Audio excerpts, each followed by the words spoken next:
Hello all welcome back to మనదో mini vlog. నేనైతే మళ్ళీ మా స్టూడియోకి వచ్చాను. ఒక చిన్న వ్లాగ్ షూట్ చేసుకుందామని. మా స్టూడియో థర్డ్ ఫ్లోర్లో ఉంటుంది. 3 ఫ్లోర్స్ ఎక్కి పైకి వచ్చేసరికి నా పని అయితే అయిపోయింది. మా డాడీ మా బ్రదర్ కలిసి నా వ్లాగ్ కోసం కావాల్సినట్టుగా లైటింగ్ సెటప్ అదంతా అయితే సెట్ చేస్తున్నారు. ఒక అమ్మాయికి ఫాదర్ బ్రదర్ కలిసి సపోర్టివ్గా ఉంటే చాలా బాగుంటుంది. నాకైతే వీళ్ళిద్దరు సపోర్ట్ చేస్తుంటే చాలా బాగా అనిపించింది. నాకైతే ఇది ఫస్ట్ టైం ఒక క్యామ్లో ప్రాపర్గా ఒక బ్లాగ్ అనేది షూట్ చేయించుకోవడం. ఎప్పుడూ పర్టికులర్గా అనుకోని బాగా తీయాలని అయితే నేను ఎప్పుడూ అనుకోలేదు. నాకు అన్ని వ్లాగ్స్ కూడా లేవు.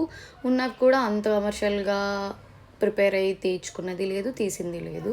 సో ఇదే నాకు ఫస్ట్ టైం. అది కూడా మా బ్రదర్ తీస్తున్నాడు. ఇది బాగా వచ్చినా రాకపోయినా నాకైతే బాగా గుర్తుంటుంది. ఖచ్చితంగా బాగుంటుంది, ఎందుకంటే వాడు నా కోసం కష్టపడి తీసాడు కాబట్టి. నేను ఏం అన్బాక్సింగ్ చేశాను, ఏం పెడుతున్నాను అదంతా అయితే మీరు ఖచ్చితంగా నా ఫుల్ వ్లాగ్ అయితే చూడాలి. సూన్ పెడతాను. మా బ్రదర్ అండ్ నా పక్కన ఫ్రెండ్స్ ఉన్నారు. వాళ్ళందరూ అయితే ఈ షూట్ టైంలో నాకు బాగా సపోర్ట్ చేశారు. ఓవరాల్గా అయితే బాగా వచ్చింది.